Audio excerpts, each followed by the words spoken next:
સમાચાર સાથે હું છું જિજ્ઞાસા। સમાચારમાં સૌથી પહેલા વાત કરવી છે અમદાવાદ પૂર્વ બેઠકની કે જ્યાં અમદાવાદ પૂર્વથી ભાજપ ઉમેદવાર હસમુખ પટેલ ઉમેદવારી પત્ર ભરશે। વિશાળ રેલી યોજી હસમુખ પટેલ ફોર્મ ભરવા જશે। હસમુખ પટેલ સાથે પ્રદેશ નેતાઓ અને ધારાસભ્યો પણ હાજર રહેવાના છે। સતત બીજી વખત ભાજપે હસમુખ પટેલ પર વિશ્વાસ મૂક્યો છે। ભાજપે નો રિપીટ થિયરી અપનાવી છે, છતાં પણ લોકસભા ચૂંટણીમાં અમુક ઉમેદવારોને રિપીટ કર્યા છે, જેમાં એક નામ હસમુખ પટેલનું પણ છે।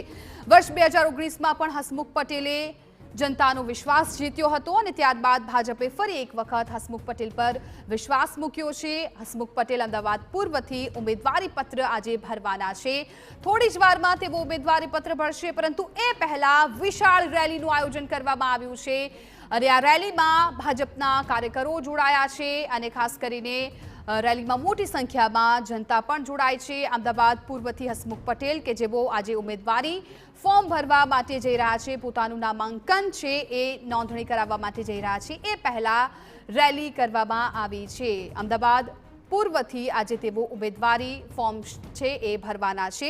લોકસભા ચૂંટણીનું હવે બ્યુંગલ ફૂંકાઈ ગયું છે। તમામ ઉમેદવારોએ જોરશોરથી પ્રચાર કર્યો છે। 7 મેના રોજ મતદાન યોજાવાનું છે, એ પહેલા હવે ફોર્મ ભરવાની પ્રક્રિયા છે એ શરૂ થઈ ગઈ છે। ચૂંટણી પંચે જ્યારથી નોટિફિકેશન જાહેર કર્યું ત્યારબાદ ફોર્મ ભરવાની પ્રક્રિયા શરૂ થઈ, ત્યારે આજે અમદાવાદ પૂર્વથી હસમુખ પટેલ ભાજપના ઉમેદવાર તરીકે ફોર્મ ભરશે। બેઠકો માટે આજથી ફોર્મ ભરવાની શરૂઆત થયેલી છે। અલગ અલગ જગ્યાઓ પર કેન્ડિડેટ ફોર્મ ભરતા જોવા મળી રહ્યા છે।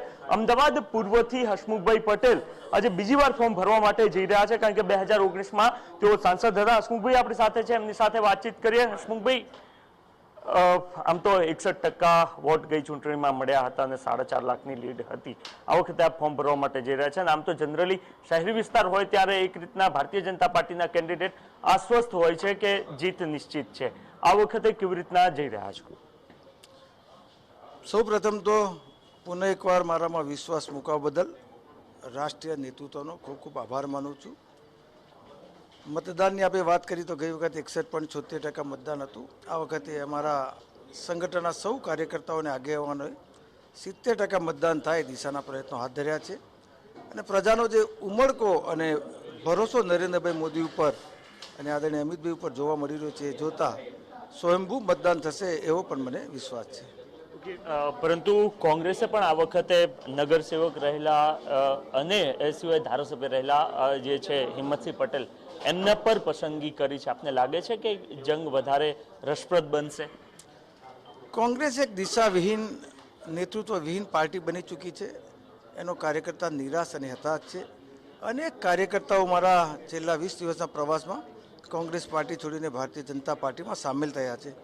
કમલમમાં આવીને પણ ઘણા નેતાઓએ ભાજપની વિચારધારા અપનાવી છે। ત્યારે ઉમેદવાર કોઈ પણ હોય, આ વખતે નરેન્દ્રભાઈ મોદીની વિકાસની રાજનીતિમાં પ્રજાને જે ભરોસો છે એ જોતા 7 લાખ કરતાં વધુ માર્જિનથી ભારતીય જનતા પાર્ટીનો ઉમેદવાર વિજયી બનશે। હસમુખભાઈ, પરંતુ આમ સામાન્ય સંજોગોમાં એ સ્થિતિ બનતી હોય છે કે જ્યારે મતદાતાઓને એવું થઈ જતું હોય કે ચલો જીત તો નિશ્ચિત જ છે, ત્યારે કદાચ બહાર ના આવવું અથવા તો એક વોટથી શું થઈ જવાનું છે એ પ્રકારની માનસિકતા હોય છે। આ સ્થિતિમાં વધારે એક મોટો પડકાર કે ભાઈ આટલી મોટી લીડ મેળવી હશે તો લોકોને ઘરથી બહાર કાઢવા પડશે। જો નરેન્દ્રભાઈ મોદીની વિકાસની રાજનીતિ, રાષ્ટ્ર નિર્માણ, છેવાડાના દલિત, શોષિત, પીડિત, વંચિત લોકોના જીવનમાં આવેલી સુગમતા, મળેલા લાભો, રાષ્ટ્રની સુરક્ષા અને સ્વાભિમાન, આ બધું જનતાના મનમાં એવું વસી ગયું છે કે જનતા સ્વયંભૂ મતદાન કરીને નરેન્દ્રભાઈ મોદીના નેતૃત્વમાં કામ કરતી ભારતીય જનતા પાર્ટીના ઉમેદવારને જંગી બહુમતીથી જીતાડશે। તો હસમુખભાઈ પટેલ અને તેઓ જીતનો દાવો કરી રહ્યા છે અને સાથે એ પણ કહી રહ્યા છે કે લોકો સ્વયંભૂ મતદાન માટે બહાર નીકળશે અને એમની જીત 7 લાખથી નિશ્ચિત છે। ઇમરાન શેખ સાથે નરેન્દ્ર રાઠોડ, TV9 અમદાવાદ।